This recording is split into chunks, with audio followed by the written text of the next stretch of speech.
شیر عالم کے لیے زندگی کا اب کوئی مقصد باقی نہیں رہ گیا تھا۔ گیتا نجلی سے ملاقات کے بعد اسے زندگی کا مفہوم مل گیا تھا۔ اس نے دل ہی دل میں کئی محل بنائے اور سجائے تھے۔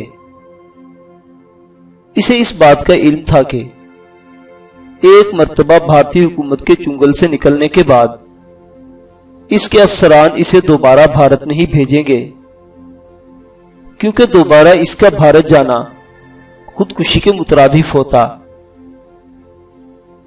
اب اس نے ذہنی طور پر اس پیشے سے علیحدگی کا فیصلہ کر لیا تھا۔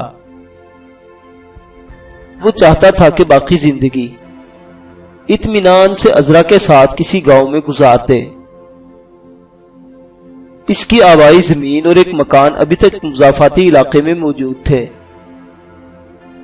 جہاں وہ بڑے آرام سے چھوٹا موٹا کاروبار کر کے زندگی کے باقی دن ہنسی خوشی گزار سکتا تھا۔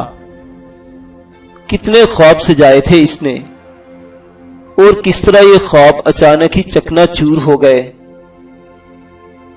جس صورتحال سے وہ دو چار تھا، اس کا تصور تو وہ بھارت کی سرحد میں بھی نہیں کر سکتا تھا۔ یہ تو اس کا اپنا ملک تھا۔ انسپکٹر برکت نے جیسے اس کا نشیمن ہی جلا کر خاک کر دیا تھا۔ اس بات کا تو اسے یقین تھا کہ میجر صاحب نے گیتا نجلی کی تلاش میں زمین آسمان ایک کر دیا ہوگا۔ انہوں نے انسپکٹر برکت کی بات پر آنکھیں بند کر کے یقین نہیں کیا ہوگا۔ عین ممکن ہے وہی سچ ہو جو انسپکٹر برکت نے بیان کیا تھا۔ اس کا کہنا تھا کہ گیتا نجلی بھی اس کی جیب سے اتر کر فرار ہو گئی تھی۔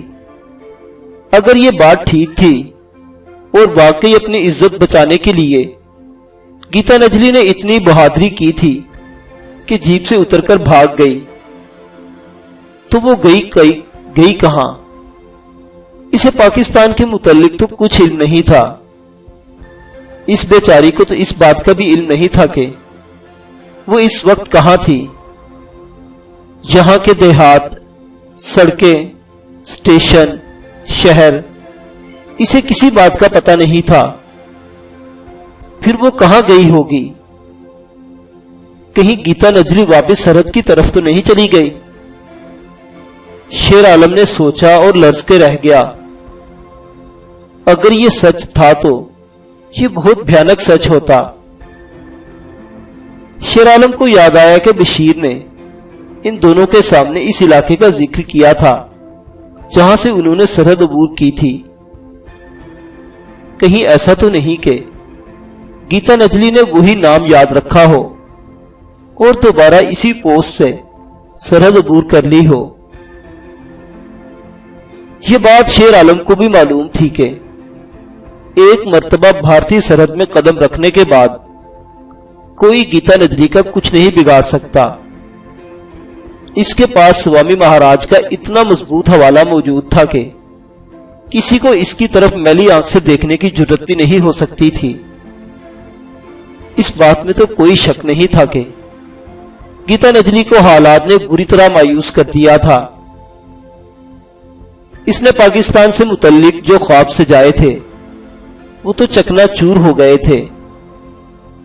شیر عالم ہی اس کی واحد امید تھا، اور وہ بھی اسے نہ مل سکا تو عین ممکن ہے اس کے پاس اپنی پرانی زندگی کی طرف واپس لوٹ جانے کے علاوہ کوئی چارہ ہی باقی نہ رہا ہو۔ سوامی مہاراج کو مطمئن کرنے کے لیے اس کا صرف یہ کہہ دینا کافی تھا کہ وہ دونوں اسے بندوق کی نوک پر اغوا کر کے لے گئے تھے، اور موقع ملتے ہی وہ واپس بھاگ گئی۔ اس طرح وہ سوامی کے دل میں اپنے لیے پہلے سے موجود جگہ میں کئی گنا مزید اضافہ کر سکتی تھی۔ اس کے لیے دوبارہ آشرم میں پہلے سے زیادہ عزت اور مان کے ساتھ زندگی بسر کرنے کے مواقع موجود تھے۔ اگر اس کی سوچ صحیح تھی تو یہ اس کی مردانگی کے لیے سب سے بڑا چیلنج تھا۔ وہ اپنی موجودہ حیثیت کو بھی بھلا دے تو بھی وہ ایک مسلمان تو تھا۔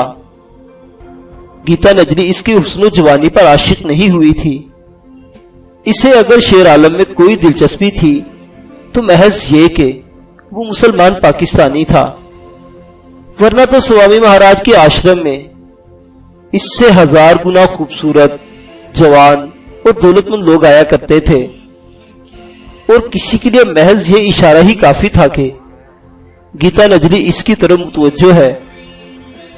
وہ ایسی ہی تھی جس کے لیے کوئی بھی نوجوان اپنے دل و جان کا نذرانہ پیش کرنا باعث فخر جانتا۔ بہت برا ہوا، بہت برا ہوا، اس نے دل ہی دل میں کہا اور مایوس ہو کر گردن جھکا لی۔ میں جانتا ہوں شیر عالم، تمہارے دل و دماغ میں جو جنگ جاری ہے۔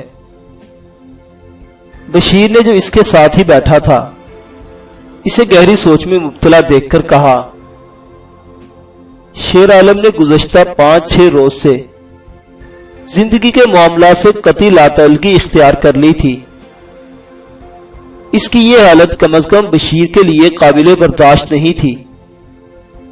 وہ جانتا تھا کہ اس کا دوست کتنے مضبوط اعصاب کا مالک ہے، لیکن جو حادثہ جانی کا اس پر گزرا تھا وہ اس کے اپنے اعصاب پر بجلی گرا دینے کے لیے کافی تھا۔ وہ شیر عالم کے لیے اپنے دل میں ہمدردی اور محبت کے جذبات محسوس کر رہا تھا، لیکن اسے سمجھ نہیں آ رہی تھی کہ کیا کرے۔ میجر صاحب نے ان دونوں کو گھر جانے کی اجازت دے دی تھی اور کچھ زیادہ راہ بھی کر دیا تھا، ساتھ ہی کہہ دیا تھا کہ اگر کبھی ان کی مدد کی ضرورت ہو تو وہ بلا جھجک ان سے آن کر مل لیں۔ میجر صاحب ان کے لیے یہی کچھ کر سکتے تھے، کیونکہ وہ قانونی طور پر بھی میجر صاحب کی ذمہ داری میں نہیں تھے۔ یہ تو ان کی خصوصی محبت اور وطن دوستی کے جذبات تھے جن کے تابع انہوں نے دونوں سے کہہ دیا تھا، ورنہ انہیں بھی اس بات کا علم تھا کہ زندگی کی جو شطرنج انہوں نے بچھائی تھی اس کا کھلاڑی جیت کر بھی ہار جاتا ہے۔ شیر عالم کا اس دنیا میں سوائے ایک ماں اور 2 بھائیوں کے کوئی اور نہیں تھا۔ اس کی ماں شادی کے 10 سال بعد ہی بیوہ ہو گئی تھی، لیکن اپنی بیوگی کو اس نے کبھی مجبوری یا معذوری نہیں بنایا تھا۔ معاشرے کے جس طبقے سے اس کا تعلق تھا وہاں تو کنواریوں کی شادی ہی والدین کے لیے مصیبت بن جاتی ہے، بیواؤں کا تو معاملہ ہی کچھ اور تھا۔ اپنے خاوند کی چند ایکڑ اراضی کے سہارے اس نے اپنے تینوں بیٹوں کو اپنی استعداد کے مطابق پڑھا لکھا بھی دیا تھا۔ شیر عالم کو تو فوج میں جانے کا شوق انٹیلیجنس میں لے گیا، جبکہ اس کے دونوں بھائی سرکاری محکموں میں دوسرے درجے کے آفیسر تھے۔ ان دونوں کی شادیاں ہو چکی تھی، لیکن جب بھی شیر عالم کی ماں اسے شادی کے لیے کہا کرتی وہ انکار کر دیتا اور انتظار کرنے کا کہہ دیتا۔ ماں بیچاری کب تک انتظار کرتی؟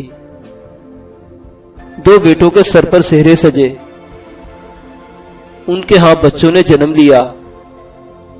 شیر عالم کی ماں نے زندگی کو خیر باد کہہ دیا۔ وہ اپنی دانش میں اس سے زیادہ شاید اور کچھ کر بھی نہیں سکتی تھی۔ اگر اب تک زندہ تھی تو اس کا سبب شیر عالم ہی تھا۔